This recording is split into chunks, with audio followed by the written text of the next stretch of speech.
Hello दोस्तों, तो आज के सेशन में आपको कृषि बताया जाएगा। कृषि संबंधित जो भी एग्जाम के दृष्टि से पर क्वेश्चन पूछे जाते हैं उन सब क्वेश्चन को देखना है।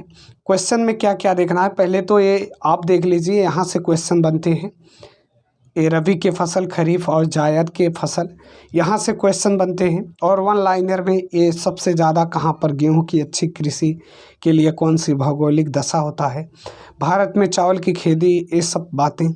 और ये जो महत्वपूर्ण ये है कि क्रांतियाँ कौन सी है, जो क्रांतियाँ लाई गई और उस पर जोर दिया गया। तो हरित क्रांति किससे, श्वेत क्रांति नीली भूरी गोल है ना, पीली रजत। तो ये सब क्रांतियाँ और वन लाइनर की दृष्टि से देखा जाएगा। किस फसल में नाइट्रोजन संचित करने की क्षमता, और कुल फसलों में राज्यों का स्थान देखा जाएगा। विभिन्न फसलों के उत्पादन में शीर्ष राज्य देखा जाएगा कि चावल, गेहूं, बाजरा जो भी। उसके अलावा भी आप मसूरी, मूंगफली, सरसों आदि के स्थान देखेंगे। तो आइए वीडियो को स्टार्ट करते हैं। यहाँ से स्टार्ट करते हैं। सबसे पहले एग्रीकल्चर। तो शब्द की उत्पत्ति लैटिन भाषा के दो शब्दों से हुई है। पहला है एग्री अर्थात मृदा, और दूसरा है कल्चर अर्थात कृषि। मतलब मृदा और कृषि के दो शब्दों से मिलकर एग्रीकल्चर बना है। तो इस बात को समझ गए। अब देखना है कि जो भारत में ऋतु के आधार पर प्रमुख फसलें की एवं बुआई की अवधि है, उसका अवधि देखना है। और वो फसलें कौन कौन सी है, वो फसल के नाम भी यहाँ देखना है। तो सबसे पहले रबी क्या, तो ये शीतकालीन फसल है। गेहूं, जौ, चना, मटर, सरसों, मसूर, राई तथा आलू आदि ये प्रमुख फसलें हैं, रबी फसलें। इनकी बुआई अक्टूबर नवंबर में की जाती है। उसके बाद कटाई की अवधि देखा जाए तो मार्च अप्रैल में संपन्न हो जाता है। मार्च अप्रैल तक ये लेटेस्ट समाप्त हो जाते हैं। उसके बाद खरीफ की फसल देखा जाए तो एक ग्रीष्मकालीन फसल होते हैं, जिसमें चावल क्या वही धान बोलते हो, तो चावल, ज्वार, बाजरा, मक्का, तिल, मूंगफली, उड़द, कपास, रागी, सोयाबीन आदि ये यहाँ की मतलब इस ऋतु की प्रमुख फसल है। अब बुआई की अवधि देखा जाए तो जून जुलाई में इसकी बुआई होता है। और कटाई की अवधि देखा जाए तो अक्टूबर नवंबर में ये होता है। इसी की कटाई के बाद ही रबी फसल बोया जाता है। ठीक, ये ध्यान रखना है। उसके बाद जायद फसल देखा जाए तो इस शीत एवं ग्रीष्म के मध्य में बोया जाता है। इसमें तरबूज, खरबूज, ककड़ी, खीरा, भिंडी, करेला, ये सब आदि विभिन्न प्रकार की सब्जियों की खेती होता है। मार्च अप्रैल में बोया जाता है और जून जुलाई में ये इसका इस समाप्ति पर हो जाता है। तो ये आप पेन कॉपी साथ में रखिए। रबी, खरीफ और जायद के फसलें को आप उनकी अवधि और प्रमुख फसलों के नाम लिखते जाइए। चलिए अगले पेज पर चलते हैं। तो कृषि में युग्म पैदावार का क्या आशय होता है, मतलब विभिन्न मौसमों में दो जब फसलें उगाओगे तो युग्म पैदावार हो जाता है। कभी कभी ऐसा होता है।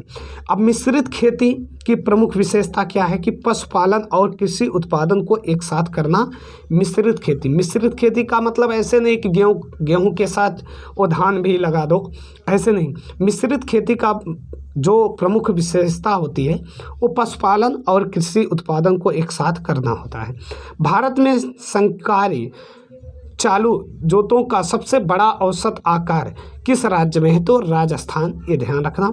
दक्षिणी भारत में क्योंकि राजस्थान क्षेत्रफल की दृष्टि से सबसे बड़ा भी है और यहीं पर थार का मरुस्थल भी है।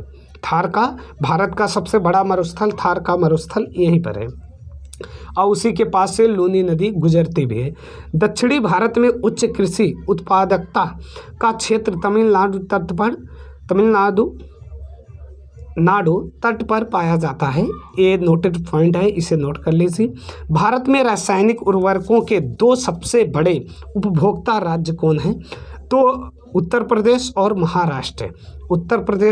महाराष्ट्र। ये ध्यान रखना। जबकि उत्तर प्रदेश क्षेत्रफल की दृष्टि से चौथे क्रम पर आता है और पहले पर राजस्थान है। ये बात आपको पता होना चाहिए। इसी सेशन में मैं पिछले सेशन में ये सब बातें बताया हूँ। अभी तक वो ना देखे हो तो सेशन देख लीजिए। भारत में अनुबंध कृषि को लागू करने वाला प्रथम राज्य कौन सा था, तो पंजाब ये है अभी। तो पुनर्भरण योग्य भौम जल संसाधन में कौन सा राज्य सबसे संपन्न है? तो उत्तर प्रदेश। गेहूं की अच्छी कृषि के लिए कौन सी भौगोलिक दशाएं आवश्यक है? तो मध्यम ताप और मध्यम वर्षा ये क्या होता है? आवश्यक होता है, न तो बहुत वर्षा न ही बहुत ताप। चावल की कृषि के लिए 100 सेमी से अधिक वर्षा और 25 डिग्री से उच्च तापमान आदर्श जलवायु दशाएं मानी जाती हैं। तो ये चावल के लिए मतलब धान की खेती के लिए ये सब हैं, मतलब 100 सेमी से अधिक। भारत का जो सबसे अधिक वर्षा वाला स्थान है मासिन रामपुर है, जहाँ पर गारो खासी जयंतियाँ पाई जाती हैं। कल्याण सोना किस फसल की एक किस्म है? तो ये गेहूं की है। भारत की प्रमुख खाद्यान्न फसल कौन सी है? तो चावल मतलब धान है, ये ध्यान रखना। चलिए, भारत में चावल की खेती के अंतर्गत सर्वाधिक क्षेत्र किस राज्य में पाया जाता है? तो उत्तर प्रदेश में। भारत के किस क्षेत्र को चावल का कटोरा कहा जाता है? कृष्ण गोदावरी डेल्टा क्षेत्र को। जया, पद्मा, पूसा, सुगंधा, 5, जमुना एवं कृष्णा किस फसल के उन्नत किस्में हैं? तो ये धान की। ग्रीन गोल्ड किसकी किस्म है? तो चाय की। धान की फसल में किस जीव का प्रयोग जैव मंडल के रूप में किया जाता है? तो नीलहरित शैवाल का, BGA का। मध्य प्रदेश के किस जिले को कपास की खेती के लिए सफ़ेद सोना का क्षेत्र कहा जाता है? तो खरगोन जिला है, नोटेड पॉइंट। भारत के किस राज्य को शक्कर का कटोरा कहा जाता है? Bowl of sugar. तो ये उत्तर प्रदेश को। भारत की सभी फसलों में गन्ने की फसल के अंतर्गत उसके शुद्ध सकल कृषि क्षेत्र के संचित क्षेत्र का प्रतिशत सर्वाधिक है, ये बात आपको पता होनी चाहिए। चलिए, कृषि उत्पादन से संबंधित महत्वपूर्ण क्रांतियाँ बहुत बार पूछा गया है, चाहे जो भी एग्ज़ाम हो। तो हरित क्रांति ये खाद्यान्न उत्पादन से संबंधित है। सुनहरी या स्वर्ण क्रांति ये तो फल सब्जी उत्पादन या बागवानी कृषि से संबंधित है। श्वेत क्रांति दुग्ध उत्पादन से। कृष्ण या काली क्रांति तो खनिज तेल या पेट्रोलियम क्षेत्र में आत्मनिर्भरता के। नीली क्रांति तो मत्स्य उत्पादन से। गोल क्रांति आलू उत्पादन से। भूरी क्रांति उर्वरक उत्पादन से। पीली क्रांति तिलहन उत्पादन से। रजत क्रांति तो ये अंडा उत्पादन से। इंद्रधनुषी क्रांति तो कृषि संबंधित है। समग्र क्रांति नवीन कृषि नीति में निर्धारित। और अमृत क्रांति ये नदियों को जोड़ने की योजना होता है। सदाबहार क्रांति एक कृषि उत्पादन को 2 गुना करना, टिकाऊ कृषि। गुलाबी क्रांति तो प्याज उत्पादन, झींगा मछली आदि में। लाल क्रांति तो मांस एवं टमाटर उत्पादन। तो ये क्रांतियाँ आप लिख लीजिए, ये परीक्षा की दृष्टि से बहुत ही महत्वपूर्ण है। चलिए आगे बढ़ते हैं। तो बाजरे की जो कृषि किस जलवायु में की जाती है? तो उष्ण तथा शुष्क। ये उष्ण क्या होता है, शीतोष्ण क्या होता है? देखिए, ये क्या होता है आपका भूमध्य रेखा, ये कर्क रेखा और ये आर्कटिक रेखा, यहाँ पर मकर रेखा और ये अंटार्कटिका। तो ये तो आपका 0 अक्षांश, ये 23.5 कर्क रेखा, ये 66.5, ये भी 23.5 से मकर रेखा हो जाएगा, ये अंटार्कटिका रेखा 6.5। तो इस क्षेत्र को उष्ण कटिबंध कहते हैं। और इसके अलावा इस क्षेत्र को क्या कहेंगे? शीतोष्ण। ये ध्यान रखना, इस क्षेत्र को, ये ठंडा रहता है, यहाँ पर टेम्परेचर कम रहेगा, इसे बोल देंगे उत्तरी ध्रुव, और इसको क्या बोल देते हैं? दक्षिणी ध्रुव। ये ध्यान रखना। चलिए, इसके भी सेशन पड़े हैं, उसे देखना चाहिए। चलो, शुष्क भूमि के लिए सर्वाधिक उपयुक्त फसल कौन सी है? तो मूंगफली। कौन सी? मूंगफली। आस और बोरा किस फसल की किस्में हैं? बोरो तो ये धान का। भारत में सोयाबीन का अग्रणी उत्पादक राज्य कौन सा है? तो मध्य प्रदेश। कौशल किस फसल की उन्नत प्रजाति है? तो ये मूंगफली की। यहाँ प्रमुख कृषि संगठन है, उसके मुख्यालय जो भी हैं कृषि संगठन, उसके मुख्यालय। तो भारतीय दलहन अनुसंधान तो कानपुर में। समेकित कीट प्रबंधन राष्ट्रीय केंद्र नई दिल्ली में। अंतर्राष्ट्रीय चावल अनुसंधान केंद्र, ये 3 स्टार लगा लो, ये मनीला में है, ध्यान रखना। फिर ये मनीला में है, ठीक। अर्ध शुष्क क्षेत्रों हेतु अंतर्राष्ट्रीय फसल अनुसंधान संस्थान तो ये हैदराबाद में है। कहाँ है? हैदराबाद, ये ध्यान रखना। सूखे क्षेत्रों में अंतर्राष्ट्रीय कृषि अनुसंधान केंद्र तो आलेप्पो में। राष्ट्रीय कृषि ग्रामीण विकास बैंक मुंबई में। अंतर्राष्ट्रीय मक्का और गेहूं वृद्धि केंद्र तो मैक्सिको में। मैक्सिको एक कहाँ है? तो उत्तरी अमेरिका में। चलिए, किस फसल में नाइट्रोजन संचित करने की क्षमता सर्वाधिक होती है? तो दलहन में सर्वाधिक होते हैं। दलहन फसलों हेतु कोबाल्ट आवश्यक है तथा कोबाल्ट राइजोबियम जीवाणु हेतु नाइट्रोजन स्थिरीकरण के लिए आवश्यक तत्व हैं। भारत को 3/4 से अधिक कच्चा रेशम किन राज्य उससे प्राप्त होता है? कर्नाटक और आंध्र प्रदेश से। नॉर्मन अरेस्टन बोरलॉग, जिन्हें हरित क्रांति का जनक कहा जाता है, और एक किस देश से संबंधित है? तो यूएसए से संबंधित है, संयुक्त राज्य अमेरिका से। भारत का तो एमएस स्वामीनाथन, ये ध्यान रखना। हरित क्रांति का से अभिप्राय क्या है? उच्च उत्पादकता वाले बीजों का प्रयोग करके उत्पादन बढ़ाना। हरित क्रांति का सर्वाधिक लाभ किस फसल के उत्पादन एवं उत्पादकता दोनों में हुआ? तो गेहूं की खेती के लिए। हरित क्रांति में किस फसल का सर्वाधिक उत्पादन किया जाता है? तो मैक्सिकन गेहूं का। सर्वाधिक विदेशी मुद्रा किस नकदी फसल के निर्यात से प्राप्त किया जाता है? तो चाय का। लाल विगलन रेड रूट किस फसल का रोग है? तो गन्ना, ये ध्यान रखना, लाल लाल ये हो जाता है। चलिए, अब यहाँ से बराक घाटी की सर्वाधिक महत्वपूर्ण फसल कौन सी है? तो धान और चाय। भारत के किस राज्य को मसालों का बगीचा कहा जाता है? केरल, ये फेमस है। लौंग पुष्पकली से प्राप्त होती है, जिसकी सर्वाधिक खेती केरल में ही की जाती है। भारत में काला सोना के रूप में कौन सा मसाला पाया जाता है? तो काली मिर्च, ध्यान रखना। भारत का सर्वाधिक काजू उत्पादक राज्य कौन सा है? महाराष्ट्र। शक्तिमान 1 और शक्तिमान 2 किस फसल की आनुवांशिक परिवर्तित रूप है? तो मक्का का। वाणिज्यिक स्तर पर केसर का उत्पादन किस राज्य में? तो जम्मू और कश्मीर में, ध्यान रखना।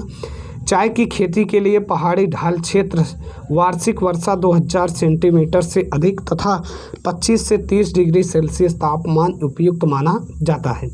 प्रसंस्करण हेतु आलू की सबसे अच्छी किस्म कौन सी है? तो कुफरी चिप्सोना 2। ललित किस फसल की उन्नत किस्म है? तो अमरूद की ये उन्नत किस्म है। कुल फसलों में राज्यों का स्थान देखा जाए तो खाद्यान्न में उत्तर प्रदेश, दूसरे नंबर पर मध्य प्रदेश, उसके बाद पंजाब आता है। कुल दलहन में देखा जाए तो राजस्थान, महाराष्ट्र और मध्य प्रदेश। कुल तिलहन में राजस्थान, गुजरात और क्या? मध्य प्रदेश। कुल मोटे अनाज में तो राजस्थान, कर्नाटक और क्या? मध्य में। ये तो कुछ फसलों के राज्यों का स्थान है, और चाहे वो खाद्यान्न, दलहन, तिलहन या मोटे अनाज की बात हुआ। अब विभिन्न फसलों के उत्पादन शीर्ष राज्य देखा जाए तो चावल में पश्चिम बंगाल, उसके बाद उत्तर प्रदेश, फिर पंजाब। गेहूं में उत्तर प्रदेश और मध्य प्रदेश, उसके बाद पंजाब। बाजरा में राजस्थान, उत्तर प्रदेश और क्या? हरियाणा। मक्का में कर्नाटक, मध्य प्रदेश, तेलंगाना। चना में कर्नाटक, महाराष्ट्र, उत्तर प्रदेश। अरहर में राजस्थान, महाराष्ट्र, मध्य प्रदेश। मसूर में उत्तर प्रदेश, मध्य प्रदेश और क्या? बिहार। चलिए, मूंगफली में तो गुजरात, राजस्थान, तमिलनाडु। सरसों में राजस्थान, हरियाणा, उत्तर प्रदेश। सोयाबीन में मध्य प्रदेश, महाराष्ट्र, राजस्थान। सूरजमुखी कर्नाटक, उड़ीसा, बिहार। और कपास में महाराष्ट्र, गुजरात, तेलंगाना। जूट में पश्चिम बंगाल, बिहार, असम। आलू में तो उत्तर प्रदेश, पश्चिम बंगाल और क्या? बिहार। प्याज में महाराष्ट्र, मध्य प्रदेश, कर्नाटका। गन्ना में उत्तर प्रदेश, महाराष्ट्र और क्या? कर्नाटक। भारत में दालों का जो सर्वाधिक उत्पादक राज्य है वो आपका राजस्थान है। भारत का सबसे बड़ा चाय उत्पादक राज्य कौन सा है? तो असम है। सोनालिका, अर्जुन एवं सोना किस फसल की उन्नत किस्में हैं? तो गेहूं की। पेगिंग किस फसल के लिए एक लाभकारी प्रक्रिया है? तो मूंगफली। झूम कृषि के एक प्रसिद्ध, जिसे कर्तन एवं दलहन कृषि के नाम से भी जाना जाता है। गहन कृषि से क्या तात्पर्य है? तो न्यूनतम भूमि में अधिकतम उपज, तो एक गहन कृषि है, ये ध्यान रखना।